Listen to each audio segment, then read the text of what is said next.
특히 OTP를 꺼내서 가계약금을 보내기 전에 한 번 더 체크하시기 바랍니다.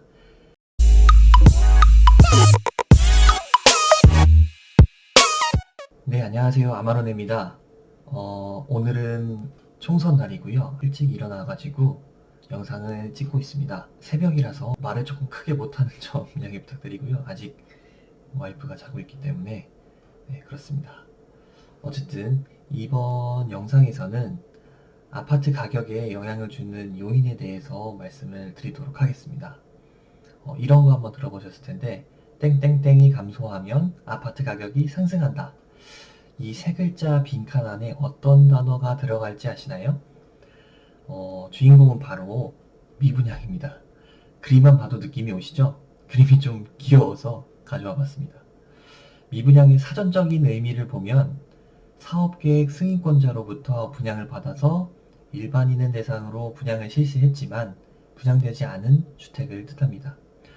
쉽게 얘기해서 시공사가 아파트를 만들어서 팔려고 했는데 못 팔고 남은 재고라고 생각하시면 됩니다. 그런데 이 미분양에도 종류가 있습니다. 바로 준공 전 미분양과 준공 후 미분양입니다. 당연히 둘의 차이는 준공을 기준으로 이전 혹은 이후에도 미분양으로 남아있는지에 따라 달릴 텐데요. 당연히 수급 측면에서 더 시장에 악영향을 주는 것은 준공 후 미분양입니다. 선분양, 즉 건설 전에 분양하는 것이 기본인 우리나라에서 아파트를 다 지어놓고도 미분양 상태로 남아있다는 것은 그만큼 시장의 수요가 더더 부족하다는 뜻입니다. 그러면 이 미분양 숫자를 어떻게 알 수 있을까요? 미분양을 조회하는 방법 중 대표적인 세 가지만 설명드리겠습니다. 첫 번째로는 국토교통부 사이트를 조회하는 것인데요. 왼쪽과 같은 모습으로 교통부에서는 자료를 매달 업로드하고 있습니다. 둘째는 각각 궁금한 지자체의 홈페이지를 참조하는 것입니다. 세 번째는 부동산 사이트를 이용하는 겁니다. 그럼 이 미분양 수가 아파트 가격과 어떤 관계인지 보겠습니다. 여러분, 만약에 여러분 사는 지역에 미분양이 증가한다고 생각해 봅시다. 일단 기분이 별로예요. 모든 사람들이 좋아하는 신축이 시장에 계속 남아돈다 생각해 보면 그보다 더 오래되고 안 좋은 기존의 주택들의 가격은 그게 올라갈 수 있을까요? 불가능할 겁니다. 반대로 수천 세대가 미분양으로 남아있는데 그 미분양들이 몇 개월 새에 다 사라졌다고 한번 생각해 보십시오. 그러면 주택 공급이 그렇게 급감하면 추가 수요가 발생했을 때 기존 주택들의 가격도 오를 수가 있을 겁니다. 결국 미분양 수가 증가한다는 것은 아파트 시장이 불황임을 뜻하고 미분양 수가 감소한다는 것은 아파트 시장이 호황임을 뜻합니다. 이렇게 보면 둘의 관계가 반비례 관계라는 것을 알 수 있습니다. 그래프를 보시면 그 관계가 더 명확해집니다. 이 그래프는 서울의 2009년부터 20년까지 매매 전세 그리고 미분양의 추이를 모아둔 겁니다. 맨 위에 파란 실선이 매매 시세고 둘째로 붉은 실선이 전세가 그래프 그리고 밑에 보라색 실선이 미분양 추이를 뜻합니다. 그리고 제일 아래에 막대 그래프로 회색으로 표시된 것이 바로 준공 후 미분양을 의미합니다. 이를 기반으로 보면 서울의 미분양은 13년 3분기에 약 4,000세대로 정점을 찍고 이후에 지속적으로 하락하여 제로가 됐음을 알 수 있습니다. 반대로 매물가는 13년 3분기에 평당 1,500만원에서 계속 상승하여 3,000만원이 되었습니다.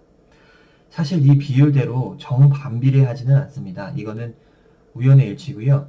대신 둘의 관계가 반비례임은 절대 잊지 마시길 바랍니다. 그럼 이 미분양을 어떻게 활용을 하면 좋을까요? 실거주든 투자든 결국 매수 타이밍을 잘 잡아야 합니다. 다시 말하면 가격이 바닥을 가지고 상승하는 시점을 캐치하는 겁니다. 바로 미분양이 감소하는 그 시점이 매수 타이밍이 됩니다. 이렇게 미분양은 투자의 가장 중요한 지표 중 하나입니다. 따라서 여러 지역의 미분양 추이를 보고 다음 방향을 예측해보는 연습이 필요합니다. 네, 이를 위해서 서울 외 다른 도시들의 그래프를 가져와 봤습니다. 첫 번째는 대구인데, 대구는 과거 09년도의 미분양의 무덤이라고 불렸습니다. 250만 인구의 미분양이 15,000세대가 넘었습니다. 하지만 그 미분양이 꾸준히 감소하면서 매매 시세가 상승함을 볼 수 있습니다. 두 번째, 부산입니다. 부산도 미분양이 감소하는 구간에 매매가가 증가함을 볼 수 있습니다. 세 번째, 경기도도 마찬가지입니다. 14년부터 미분양 수가 급감하면서 매매가는 상승하는 추이입니다. 어느 정도 이해가 되시나요? 자, 그럼 여기서 퀴즈 하나 드리겠습니다. 이 그래프의 향후 미분양 수를 유추해 보는 겁니다. 그래프를 보시면 이 지역은 2010년을 피크로 지속적으로 하락을 하다가 2016년부터 다시 미분양 수가 급증하다 또 요새는 하락하고 있습니다. 이 지역의 2019년 미분양 추이는 어떨까요? 한번 생각해 보시기 바랍니다. 잠시 일시정지 누르시고 생각을 한번 해보십시오. 정답은 바로 감소입니다. 지난 영상에도 말씀드렸다시피 부동산 지표는 한 번 시작되면 잘 바뀌지 않는 관성이 있습니다. 중공업 미분양 수도 감소 전환하였고 전체 미분양 수도 50%가 감소했기 때문에 이 다음도 계속 감소하는 형태를 보일 확률이 높습니다.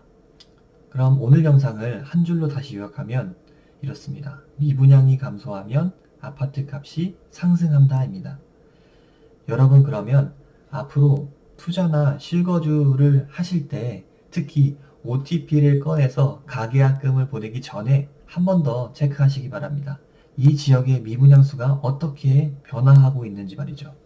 미분양이 증가하는 지역은 제외하시고 미분양이 감소하는 지역, 그리고 또 그 감소하는 타이밍에 진입하시면 투자 실패 확률은 줄고 성공 확률은 커질 겁니다. 제가 준비한 내용은 여기까지입니다. 이번 영상도 재밌거나 혹은 유익했다면 좋아요, 구독 그리고 댓글 부탁드립니다. 여러분의 투자를 응원합니다. 아마론이었습니다. 감사합니다.